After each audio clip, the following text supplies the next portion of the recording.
muito grande estar aqui com vocês hoje. E eu espero que vocês gostem do tema, que para mim, é um assunto muito apaixonante, porque diz respeito a um momento em que nós estamos muito desiludidos até com o nosso país, e que tem pessoas que estão até deixando, os que podem, né, saindo daqui do Brasil, desiludidos com a nossa pátria. E eu quero trazer para vocês, com esse estudo, um alento novo, um amor pelo nosso país, uma nova visão do nosso país.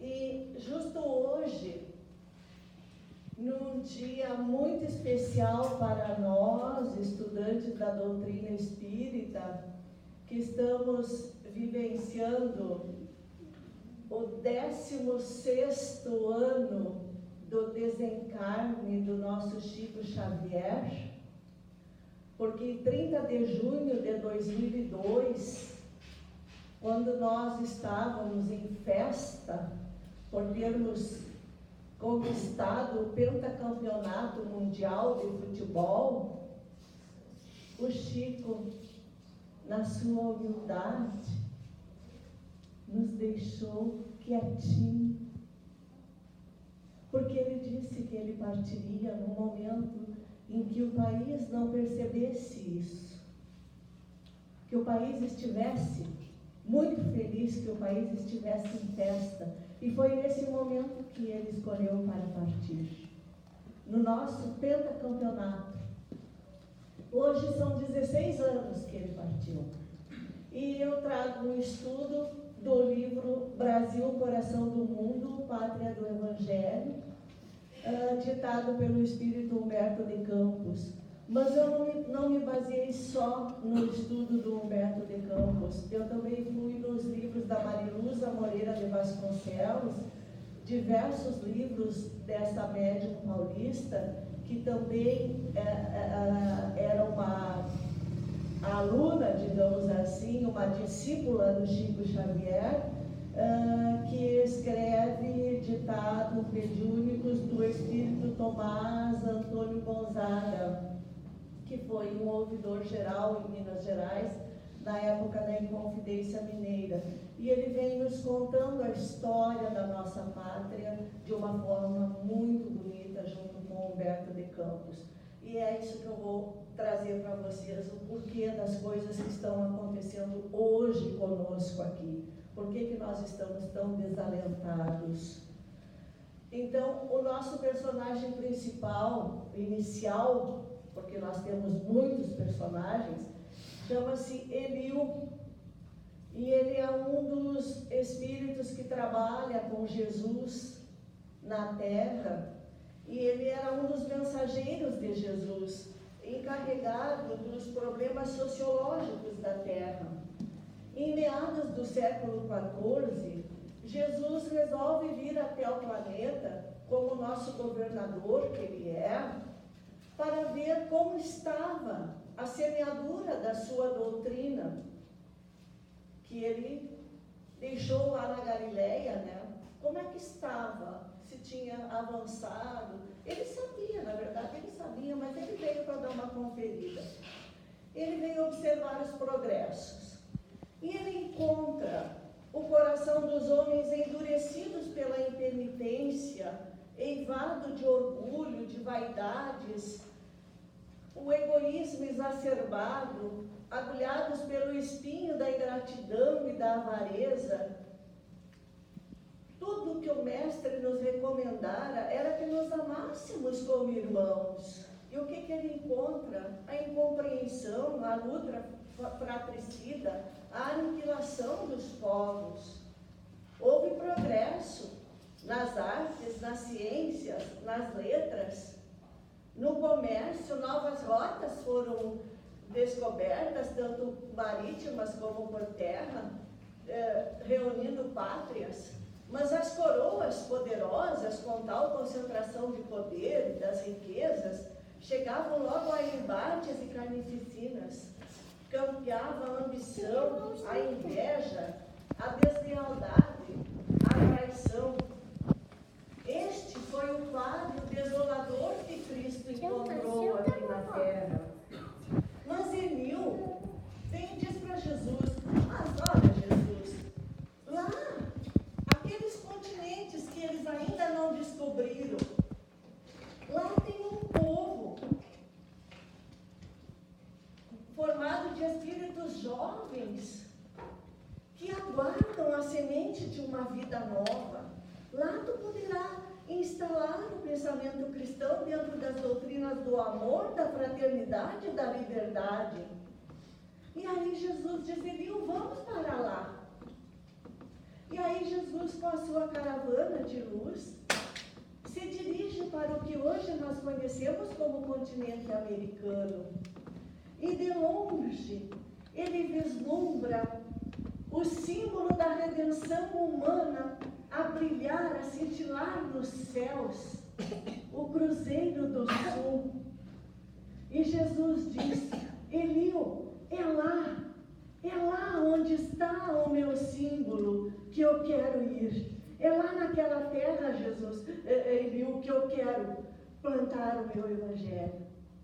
E aí eles se dirigem para o que hoje nós conhecemos como Brasil. E em chegando aqui, ele chega nessas terras aqui, né? Ele ergue as mãos para o alto, como se invocasse as bênçãos do Pai para todos os elementos daquele sol extraordinário e opulento, e exclama: eu vou ler porque são as palavras de Jesus, então eu tenho que ler.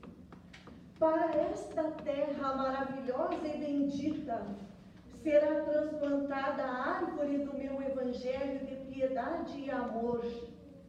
No seu solo dadivoso e fertilíssimo, todos os povos da terra aprenderão a lei da fraternidade universal.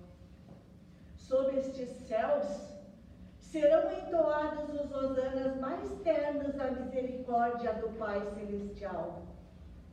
E tu, Eliú, te corporificarás na terra, no seio do povo mais pobre e mais trabalhador do Ocidente. Naquela época era Portugal, né? Instituirás um roteiro de coragem, para que sejam transpostas as imensidades destes oceanos perigosos e solitários que separam o velho do novo mundo. Instalaremos aqui uma tenda de trabalho para a nação mais humilde da Europa, Portugal, glorificando os seus esforços na oficina de Deus.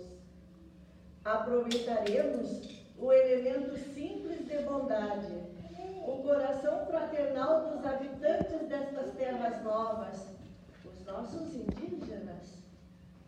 E mais tarde, ordenarei a reencarnação de muitos espíritos já purificados no sentimento da humildade e da mansidão entre as raças oprimidas e sofredoras das regiões africanas, para formarmos o pedestal de solidariedade do povo fraterno que aqui florescerá no futuro, a fim de exaltar o meu evangelho nos séculos gloriosos do porvir.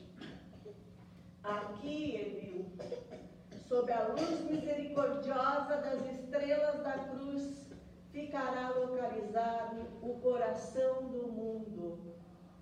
Nesta visita de Jesus ao que hoje é a nação brasileira, que nem tinha sido ainda descoberto, nem sabia que existia, ele decidiu que aqui era o coração do mundo, o Brasil seria o coração do mundo e a pátria do Evangelho. E aí, então, conforme ele tinha decidido, em 1394, reencarnou o Eliú como o heróico infante Henrique de Sagres, filho de D. João I, que foi o 10º rei de Portugal, E ele teve uma existência de abnegação e absteve-se dos prazeres corporais, impondo-se uma autodisciplina, fundou a Escola de Sagres, especializada nos estudos marítimos para especializar navegadores, né? E assim como que ele tinha, como que vislumbres luminosos daquela existência dele como Eliú, né? Como ele tinha sido um grande mensageiro de Jesus, ele como que lembrava daquilo tudo. E ele foi deixando nos escritos dele as suas recordações, onde ficaram provas de que ele sabia da existência destas terras aqui, que hoje são chamadas de América, e que isso não era desconhecido para ele. Feito o trabalho que ele tinha que fazer, amando de Jesus, ele desencarnou em 1460, retornando ao pátrio espiritual, volta a trabalhar na seara do Mestre Jesus, chamando para si inúmeros espíritos devotados à causa do Evangelho. E aí ele passa a influenciar os reis de Portugal para que continuasse o trabalho dele, que ele começou na Escola de Sagres, e advém ao trono o rei Dom João II, que reinou de 1445 a 1495. Ele foi o 13º rei de Portugal, e ele que fez o famoso Tratado de Tordesilhas, assinado com os reis católicos de Espanha, que dividia o nosso país ao meio, sendo a parte oriental para Portugal e a parte ocidental para Espanha. E depois o Brasil acabou, né, o Portugal acabou ficando com toda essa parte que hoje é o nosso Brasil, né? Mas é que eles já tinham feito esse tratado muito antes de terem chegado aqui no Brasil. Eles já tinham conhecimento que o Brasil existia. E ele era um médium, esse rei, ele era um médium. Por excelência, ele ouvia o Marquês de Sagres, o Eliú, né? E ele atendia às vozes daquele espírito que falava com ele. E ele continuou fazendo as expedições marítimas e descobriu Angola, na África, foi indo, né? Só que daí houve um complô lá dos nobres que acabaram envenenando ele em 1495. Daí subiu ao trono o rei Dom Manuel I, né, que foi chamado Venturoso, porque, claro, né, ele foi o cara que fez todas as descobertas que os outros começaram. Então, em 1498, nós temos o Vasco da Gama descobrindo um caminho marítimo para as Índias, contornando todo o continente africano, né? O Gaspar Corte Real foi até o Canadá. E em 7 de março, as datas muito importantes para o Brasil sempre são março, abril, maio e, posteriormente, setembro. São sempre datas que marcam muito a história brasileira, desde antes do Brasil existir. O Pedro Álvares Cabral sai de Lisboa no comando de uma grande expedição com destino às Índias. Ia para lá para comprar seda, negociar sedas, pimenta, cravo, as especiarias da canela, essas coisas. Mas daí, chegando ali perto das Ilhas da Madeira, dos Açores, como que do nada, assim, né, ele resolveu assim, eu vou dar uma passadinha lá naquelas terras novas, né? É como eu estou aqui em São Gabriel e resolvo que vou para Lavras do Sul. É perto, logo ali atrás da coxinha. Mas acontece que ele estava influenciado por Eliú e as suas caravanas de navegadores do infinito, que estavam aproveitando todos os potenciais medianímicos a bordo das caravelas e influenciavam eles para que eles trouxessem as caravelas para o novo continente.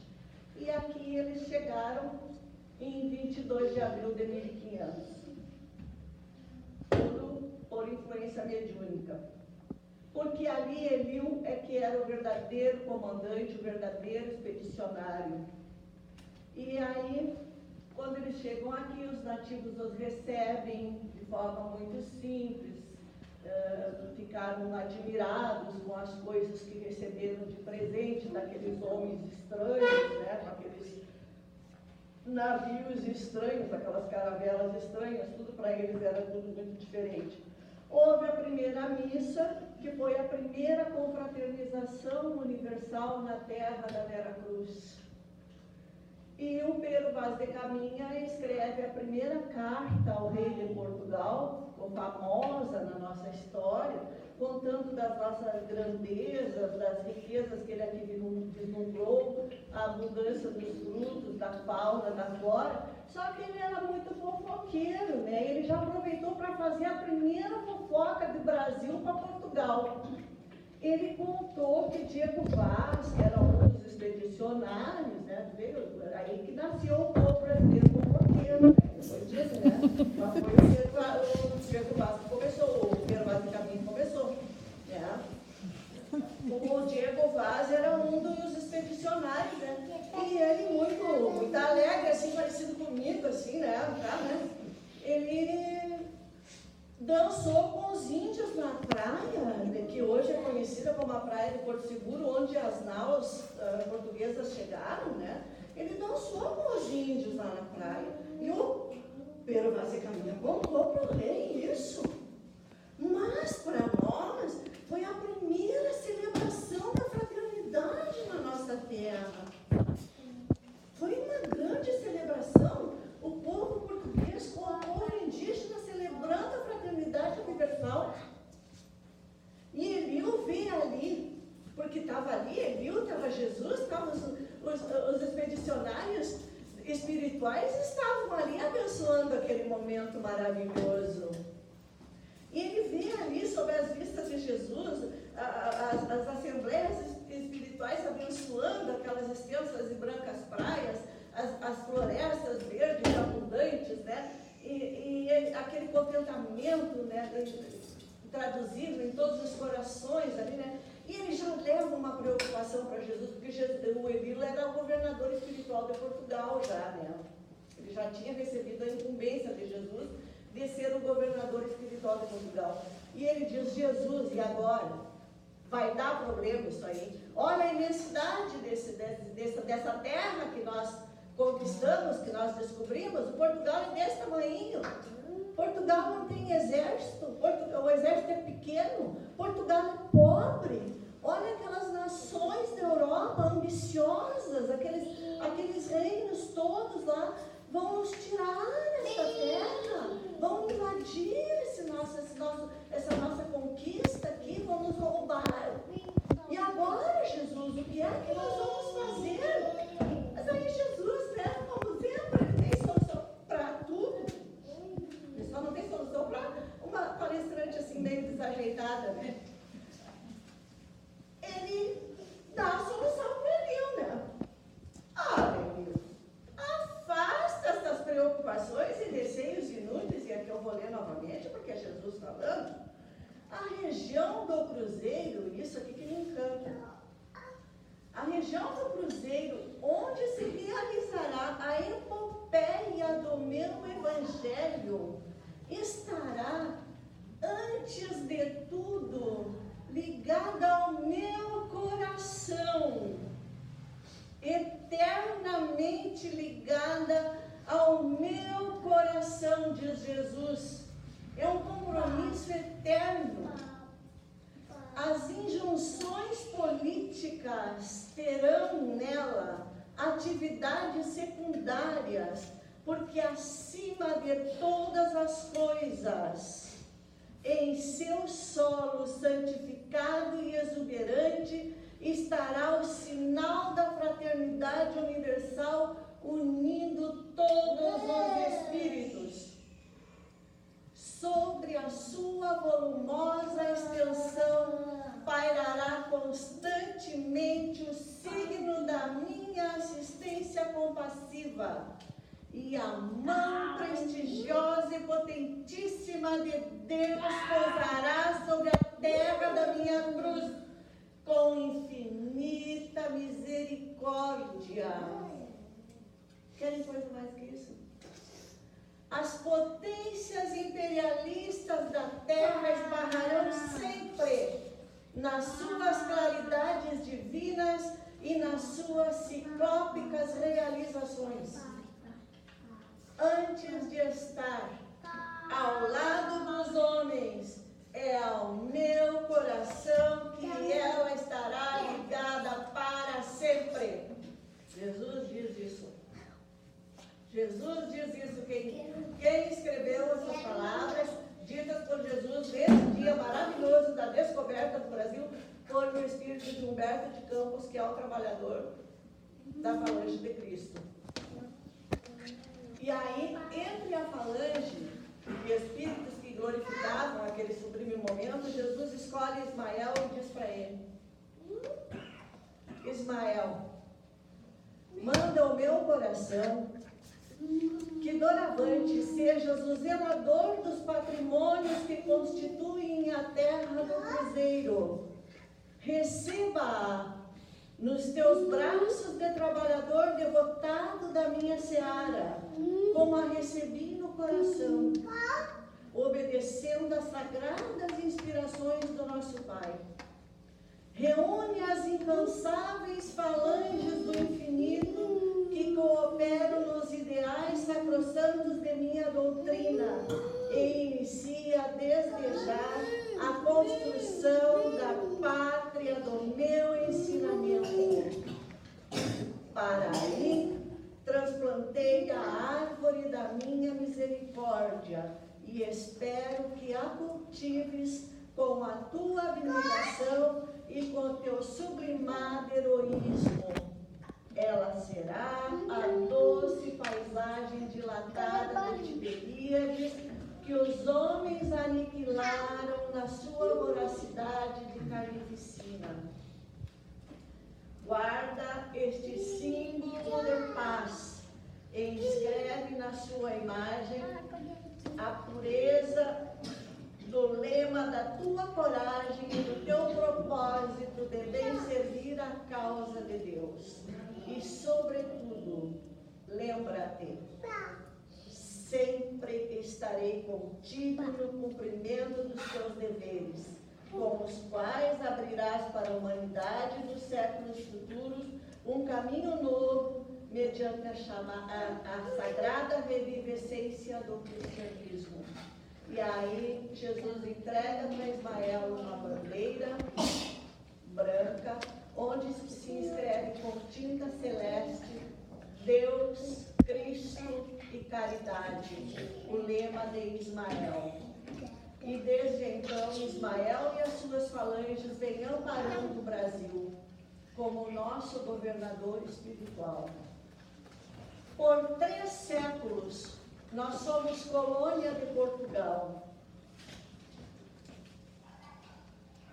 Mesmo tendo, como previu o Eliú, que lutar contra os invasores franceses, holandeses, ingleses e espanhóis, a unidade territorial desta pátria de 8,5 milhões de quilômetros quadrados e 8.000 quilômetros de costa marítima foi mantida. Nunca houve exemplo igual na história do planeta Terra. Na América, só o Brasil se manteve uno e indivisível. Desde o início da nossa colonização, nós tivemos aqui espíritos de muita nobreza trabalhando pela nossa pátria. Todos amando Jesus, sob as ordens de Ismael e de Eliú, os 2 governadores de Portugal e do Brasil. Aí então nós vamos citar alguns, né, que seria o padre Anchieta, que foi quem construiu um grande colégio que deu origem à cidade de São Paulo, que hoje é a maior metrópole da América Latina. Depois nós tivemos o padre Manuel da Nóbrega, que depois reencarnou novamente no Brasil. Ele também ajudou muito o padre Anchieta, trabalhou com ele em alguns fatos, inclusive com a pacificação dos índios tamoios, que estavam mancomunados com os invasores franceses. e ele conseguiu, ele ficou prisioneiro dos índios, e ele conseguiu a pacificação dos tamoios e a auxiliar na derrota dos franceses para tirar os franceses da nossa terra. E depois ele seria, mais tarde, o Fabiano de Cristo, que também trabalhou em prol da nossa pátria, e mais tarde ele seria o Emmanuel, que foi o mentor espiritual até há algum tempo atrás do Chico Xavier, que dizem que já está reencarnado lá por terras paulistas. Também nós podemos citar um grande espírito que veio para cá, o Dom João VI, que era filho da Maria I, rainha de Portugal. A Maria I, ela era uma rainha muito religiosa, mas ela acabou sofrendo das faculdades mentais, então ela é conhecida na história como a rainha louca. Mas ela deu esse filho para nós, que é o João VI, porque ele é muito, pela história, ele é muito maltratado, digamos, porque pela espiritualidade ele é muito bem quisto, ele fez muito pelo Brasil.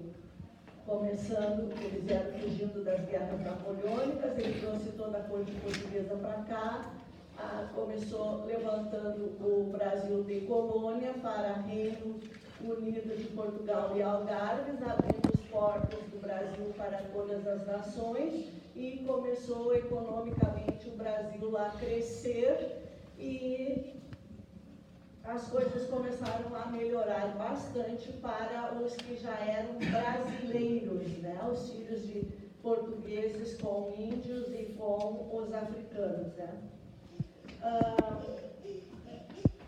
Então, voltando um pouquinho lá na história, nós não podemos deixar de falar da Inconfidência Mineira, que foi uma luta por um ideal de liberdade, onde nós tivemos 11 grandes líderes, e que esses 11 estão ligados de uma forma muito forte com a pátria brasileira, desde aquela época, alguns antes ainda da Inconfidência e outros desde a Inconfidência até os dias atuais, eles continuam trabalhando pelo Brasil.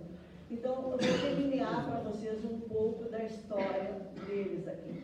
O Tiradentes, ele foi o sacerdote Tir no Antigo Egito. Ele foi o general Mário em Roma, sobrinho do Júlio César. Ele foi depois o Papa Gregório IX, que em 21 de abril de 1282, ele criou o Tribunal da Inquisição do Santo Ofício. Aí, claro que ele se endividou mais do que ele já era endividado das vidas anteriores, né? E em 21 de abril, vejam só o abril, né? 21 de abril de 1532, ele já, na roupagem de James Pizarro, um explorador espanhol, ele invadiu Cusco, a capital do Império Inca, onde ele dizimou os índios desse império, que eram, digamos, uma civilização irmã do Antigo Egito, né, que seriam remanescentes dos Atlantes, e ele acabou com essa civilização, que era uma civilização muito antiga, muito inteligente, muito acima da civilização europeia. Ele acabou com essa civilização, aí ele ficou mais endividado ainda.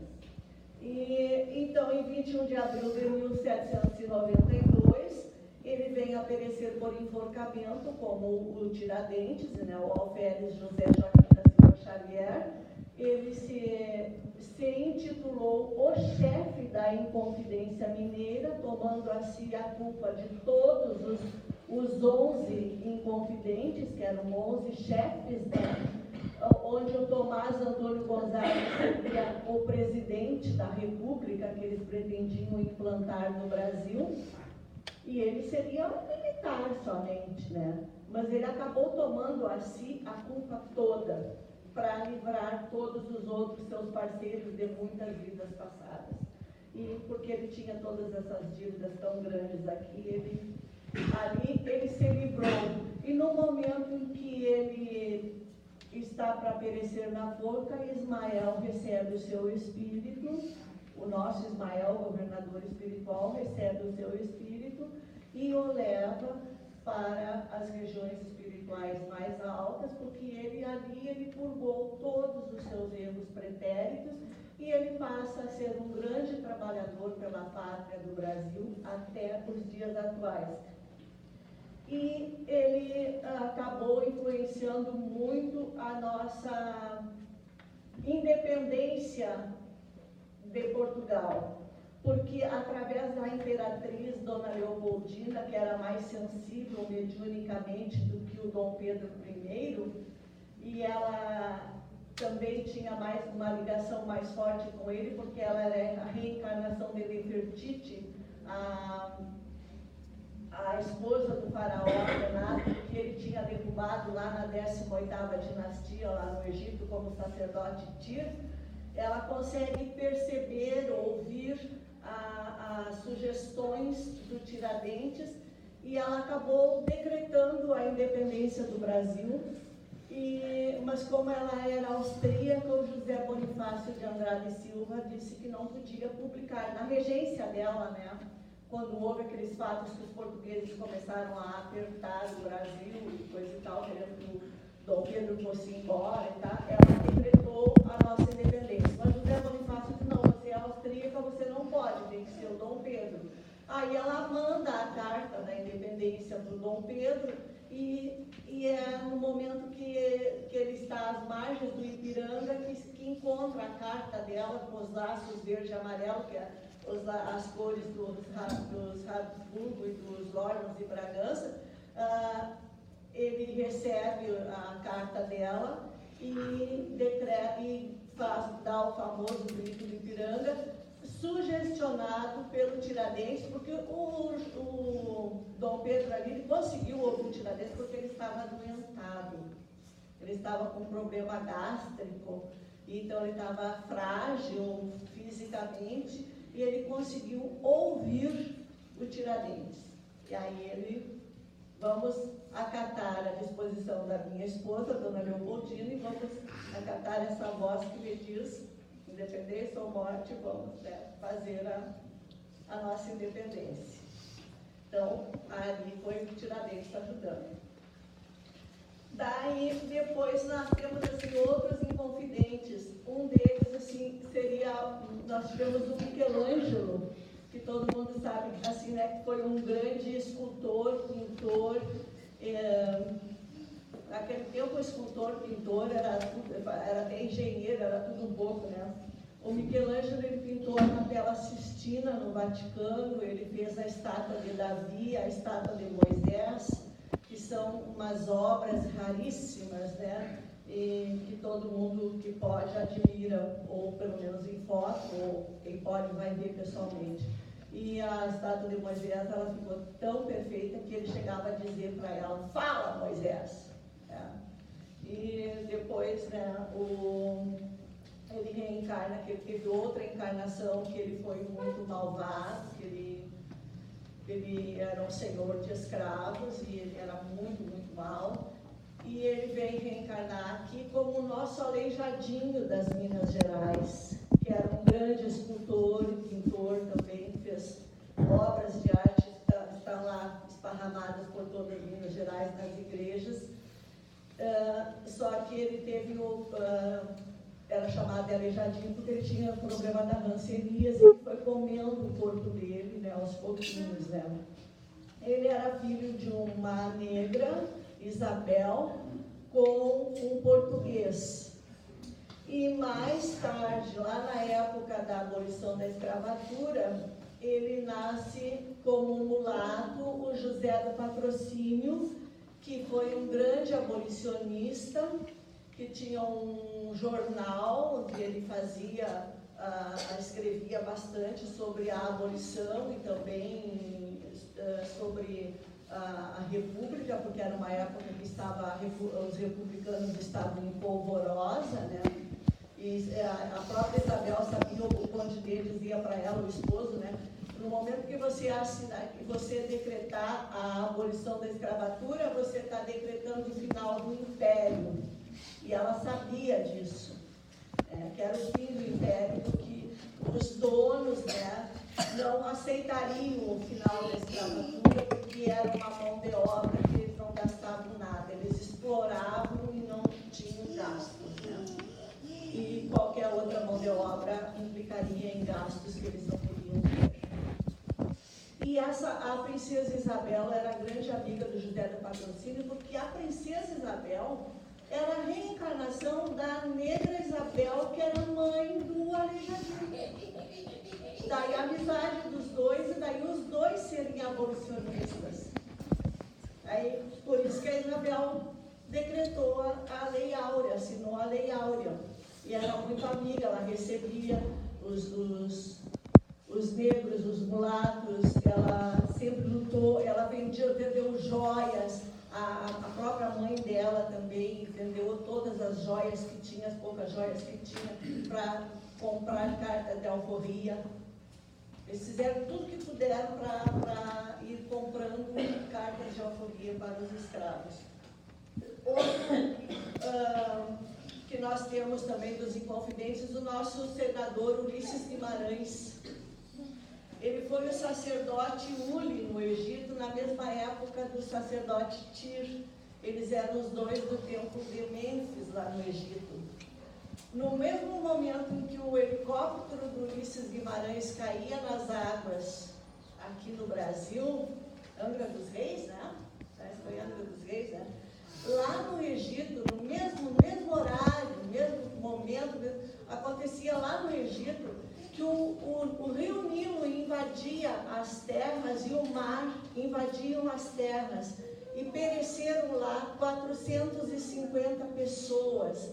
Essas 450 pessoas eram ligadas ao sacerdote Uli e ao sacerdote Tir, que foram aqueles que acabaram com a 18ª dinastia, que o último faraó foi o Akhenaton e a rainha Nefertiti.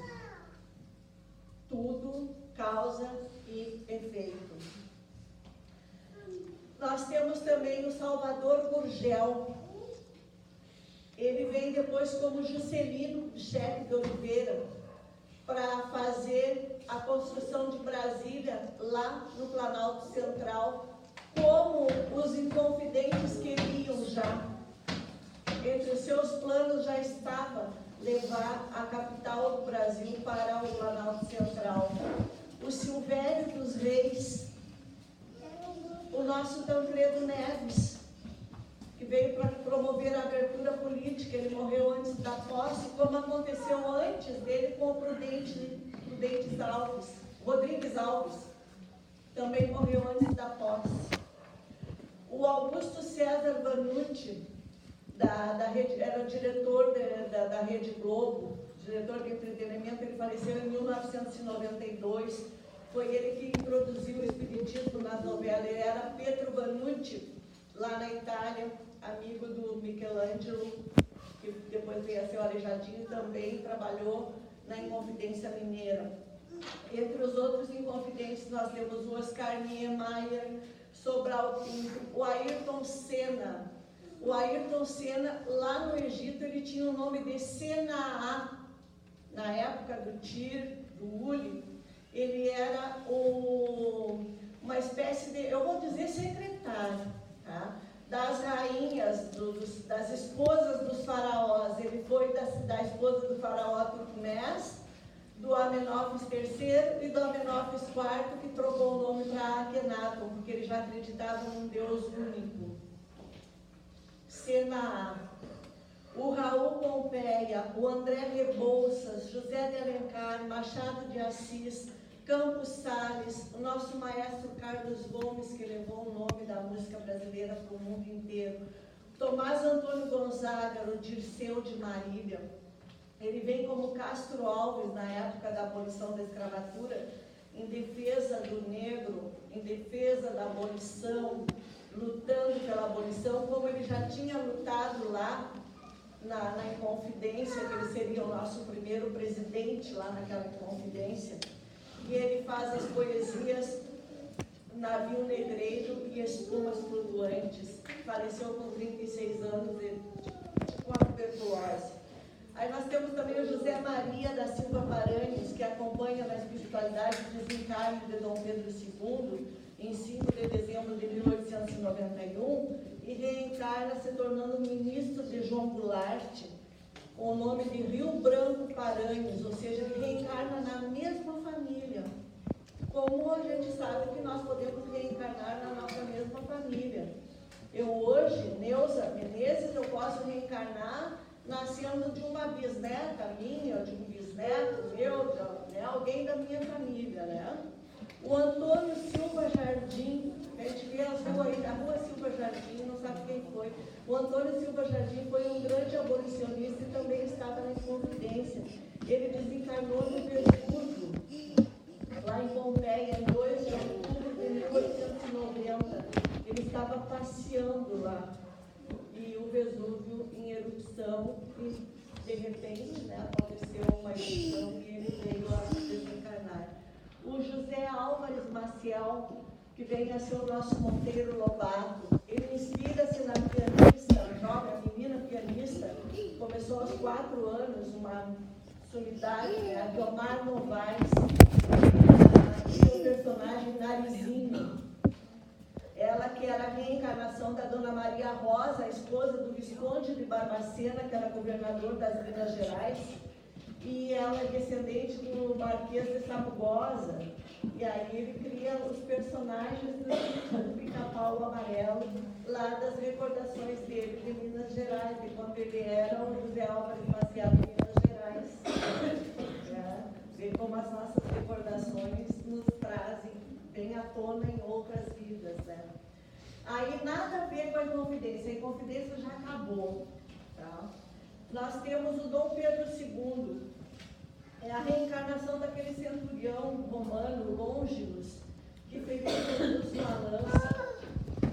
E ele foi chamado por Jesus para governar esta nação. E quem que pode dizer que Dom Pedro não foi o melhor governante que este país já teve? O mais perfeito, o mais longevo governante que esse país já teve e o mais perfeito de todos.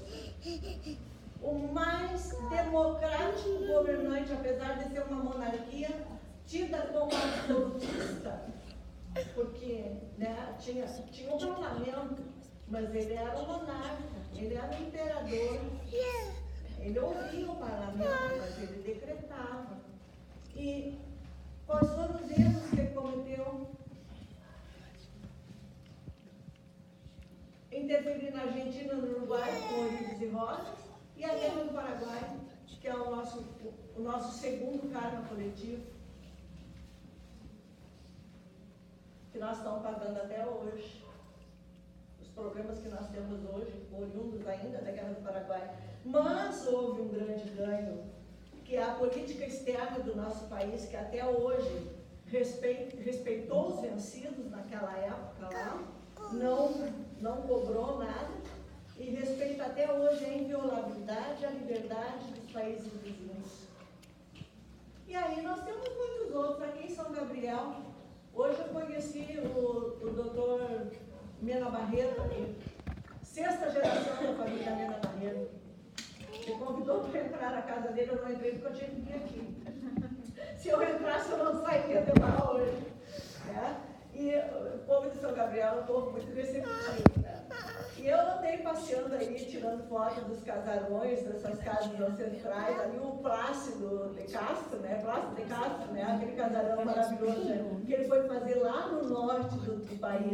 Sai daqui de São Gabriel, foi fazer coisas maravilhosas lá no norte, porque é influenciado pela espiritualidade. Todas as nossas cidades têm pessoas de quem se orgulhar. E quem é que mandou essas pessoas fazerem o que elas fizeram? A espiritualidade que mandou elas fazerem alguma coisa. Esse jovem sai daqui e vai lá no Acre fazer o que ele fez. Ele tinha uma família abastada, que dá para ver para aquela mansão ali. E ele saiu, foi lá passar a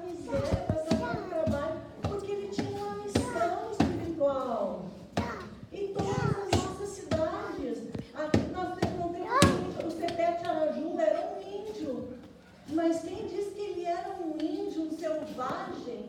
Não, ele era um grande espírito. Né?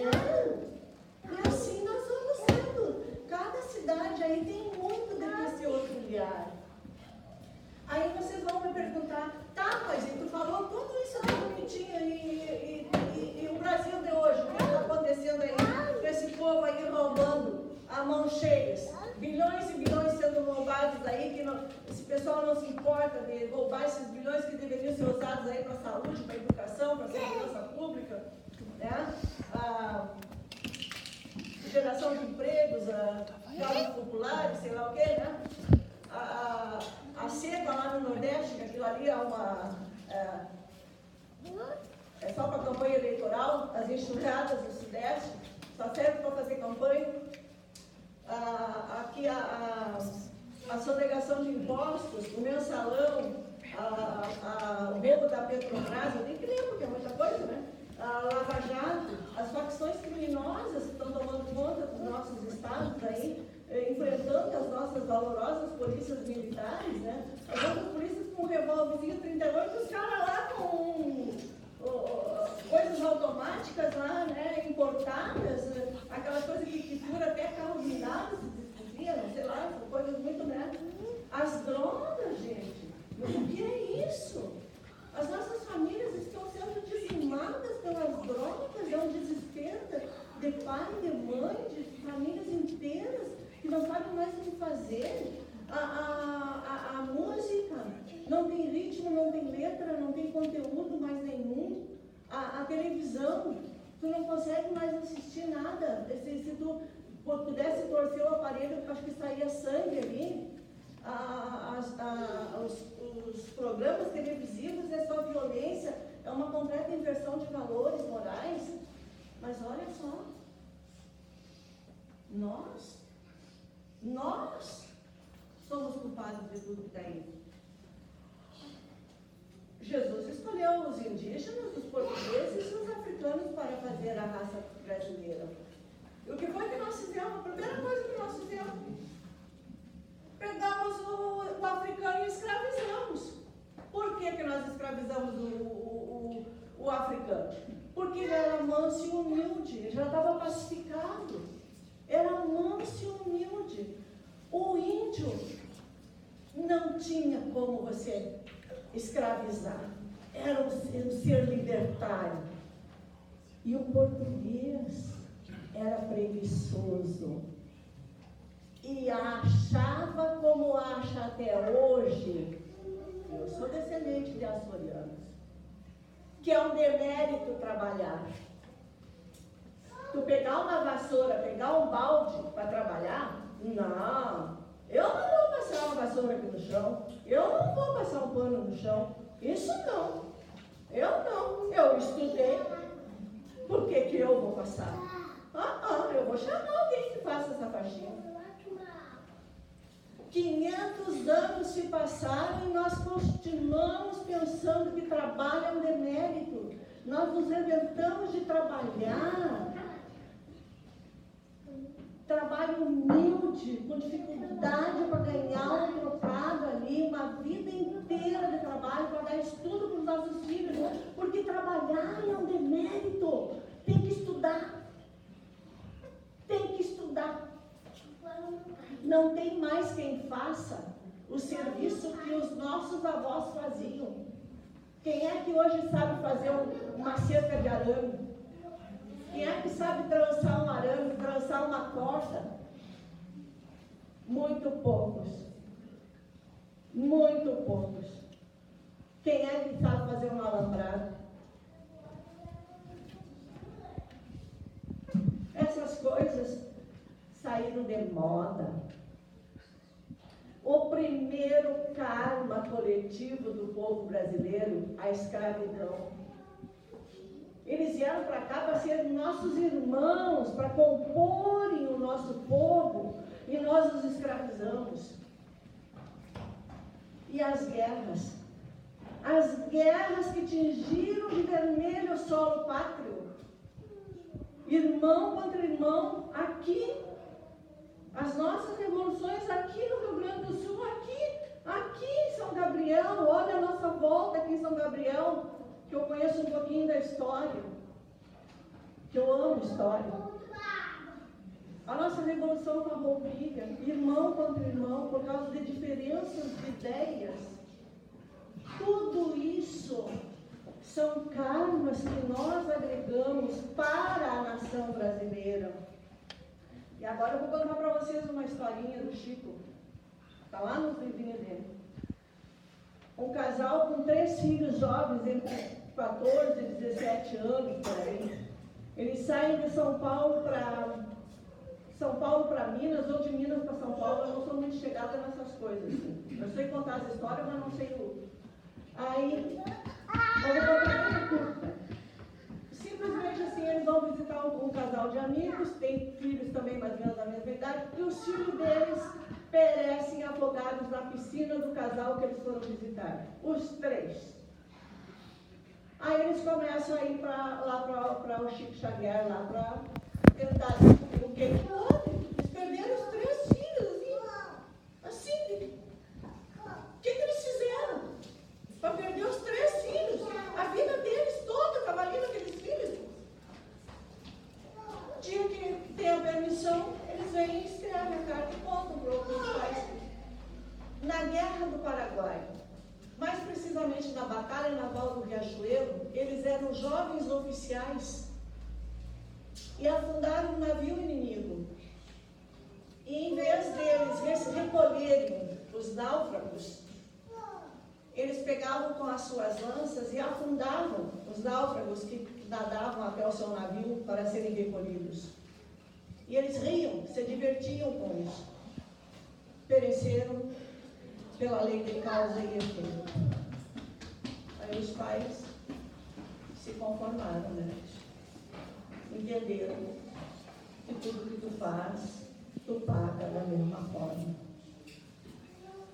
Eles escreveram uma carta muito, eu estou falando aqui a grosso modo, mas eles escreveram uma carta tão linda, tão emocionante, que os pais entenderam como se processava a lei de causa e efeito. Nós estamos pagando até hoje o que nós fizemos na Guerra do Paraguai. Aí nós temos assim, cada nação tem uma tarefa a desempenhar no planeta. E qual é a tarefa da nação brasileira? É isso que eu vou tentar responder aqui para vocês entenderem o quanto nós somos importantes. E vocês vão amar os brasileiros. E vocês vão pedir para Deus para nascerem de novo aqui. Vocês vão ver o quanto é importante ser brasileiro. Eu sou apaixonada pelo meu Brasil. Cada brasileiro, do mais humilde ao mais ilustrado dos cidadãos desse país, tem uma tarefa a desempenhar perante a sua comunidade, a sua cidade, o seu estado, o seu país, perante a espiritualidade. Nós já trouxemos esse plano traçado antes de nascermos. Se nós vamos cumprir essa tarefa toda, em parte, ou se nós vamos postergar para uma outra encarnação, é problema totalmente nosso. Nós temos o livre-arbítrio, Deus nos deu isso aí. Então, se a gente quiser postergar, tudo bem. Porque nós vamos ter que voltar, nós temos liberdade para fazer agora ou não. Só que nós não estamos sozinhos. Aqui, nesse país,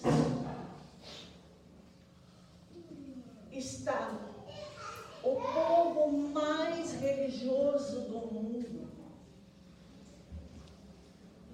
O maior número de católicos do mundo está aqui dentro do Brasil, onde floresce a igreja evangélica sob todas as denominações possíveis, porque tu olha ali, a igreja evangélica não sei o quê, igreja evangélica quadrangular, não sei o que das nações, congregação não sei o que, né? Aparece tudo quanto é nome. Igreja evangélica tem uma numa esquina, outra na outra. Na minha casa tem uma aqui na esquerda, outra na direita.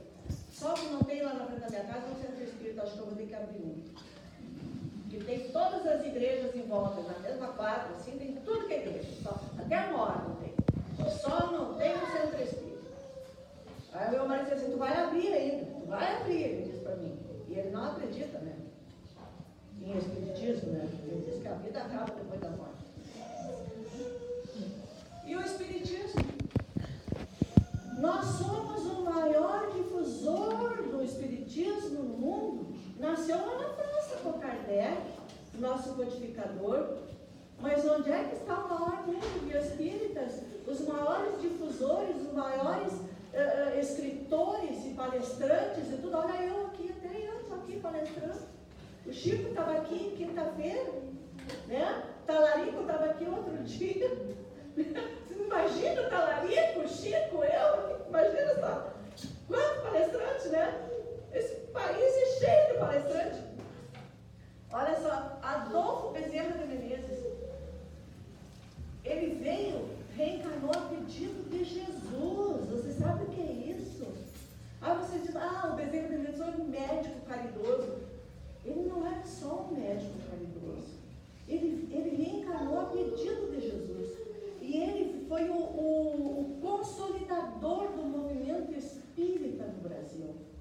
Ele foi presidente da FEB em 1889, vice em 1890 e 1891, presidente de 1895 até desencarnar em 11 de abril de 1900. E ele continua trabalhando. Ele nunca parou de trabalhar. Ele trabalhava antes de ser o Bezerra de Menezes, meu parentinho, vocês viram que eu sou bem de parente, e continua trabalhando. Aí nós temos aí, Eurípides Barçanufo, Manuel Filomeno de Miranda, o Inácio Ferreira, que ele tinha, quando encarnado, ele tinha um hospital psiquiátrico, né? Ele trabalhava lá em Minas Gerais. Emmanuel, André Luiz, Chico Xavier, Ivone Pereira, a Joana de Ângeles, que foi uma freira na época de uma das revoluções lá na Bahia, né? A Madre Joana Angélica, foi uma mártir, né? Meimei. São inúmeros os trabalhadores espíritas desse país. Aí dos oradores, aí só vou citar três ali, né? O Divaldo, o Haroldo, o El Teixeira. Não precisa falar para ninguém, né? Então, assim, o que aconteceu, Alira, o país chegar onde nós chegamos? Quando o Ismael foi lá falar com Jesus, bateu lá no gabinete de Jesus, nas esferas espirituais, e disse, Jesus, olha o que o nosso povo está fazendo. Escravizaram o povo africano, estão dizimando com os indígenas, estão copiando tudo que há de pior das cortes europeias. O que eu vou fazer com aquele povo, Jesus? Eu não sei mais o que fazer. E aí Ismael bota a mão na cabeça e chora, e diz, Jesus, eu não sei mais o que eu vou fazer com aquele povo. Aí Jesus disse assim, Ismael, eles não querem pelo amor, vai pela dor. Tu pega a tua bandeira de Cristo e caridade, pega alguns da tua legião lá, e vai lá naquelas esferas espirituais mais escuras, lá nas trevas, lá naquelas grotas lá, e pega tudo que tem de ruim lá.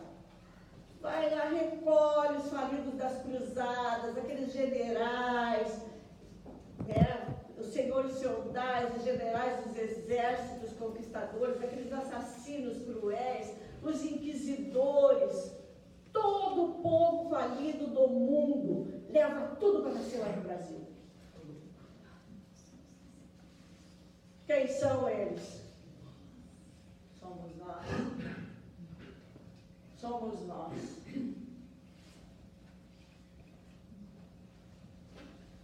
E Chico corrobora isso. Quando ele falando do Emmanuel, e o Emmanuel diz para o Chico que estava sendo oportunizado o reencarne maciço de espíritos de grande comprometimento com a moral, que encontravam-se de há muito em regiões inferiores das esferas espirituais que envolvem o planeta, para que tenham a oportunidade de realizarem a sua transformação moral ou conquistarem em definitivo a condição de futuros exilados em mundos mais adequados à sua condição. É a última chance para alguns. Aí vocês podem até citar algum nome aí. Somos nós. Os desterrados, os falidos, somos nós. Por que Jesus fez isso com o Brasil? Mandou todos esses falidos para cá? Porque ele já disse lá na Galileia, quando ele pregava lá no Tiberíades, ele disse: eu não vim para os sãos, eu vim para os doentes. Nós somos os doentes. Nós somos as ovelhas desgarradas do rebanho de Jesus. Aí fica claro qual é o objetivo do Brasil como a pátria do Evangelho. É um grande hospital-escola. Nós estamos aqui para aprender, para nos transformarmos na ética, na moral, evoluirmos na caminhada espiritual através da dor, a dor que depura e santifica. Nas oficinas de amor, da humildade, nós vamos encontrar a redenção.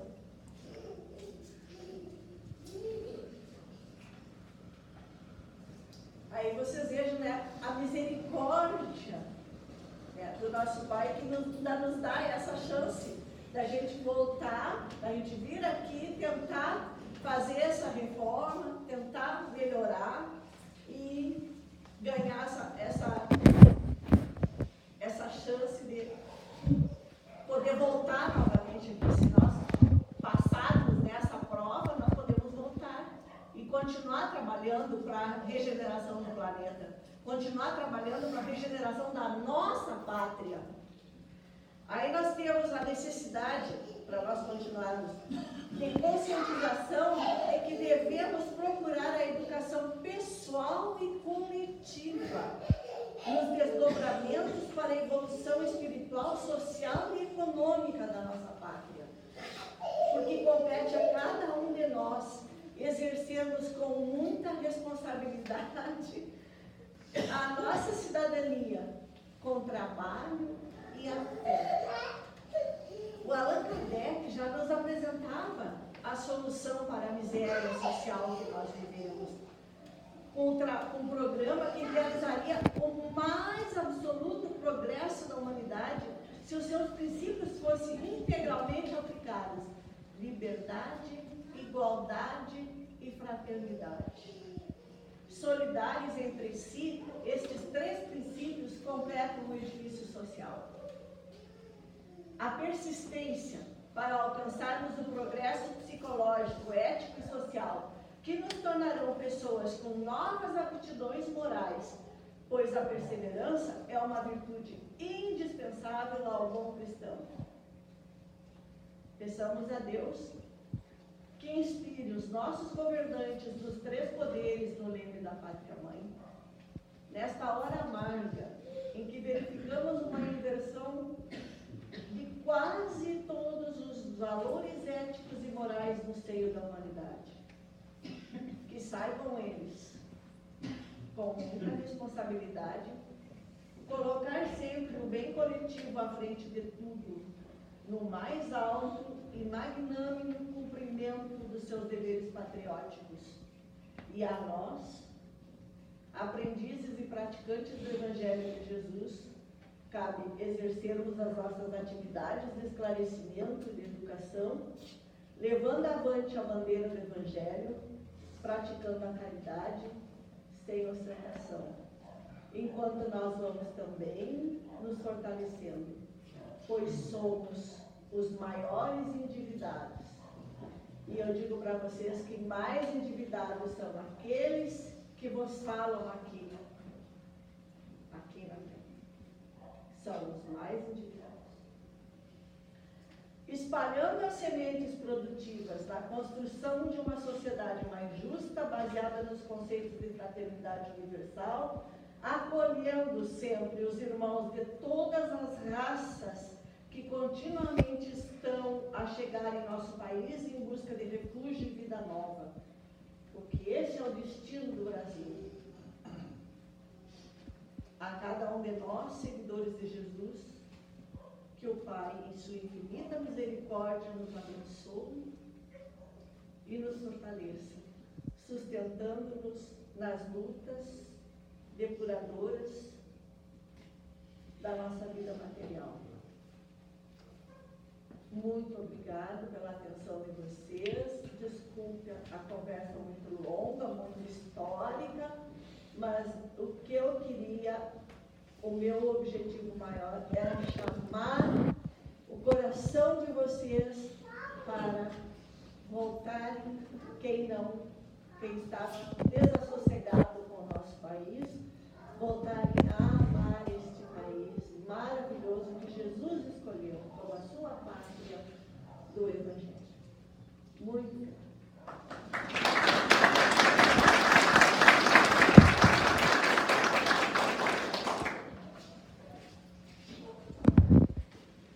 Queridos irmãos, muito obrigada pela presença de todos. E continuando, nossa irmã, muito obrigada, irmã. Obrigada pelo esclarecimento. Obrigada pela presença, que não seja a última, que seja a primeira de muitas, que volte sempre a nossa casa, que seja tua noite de hoje.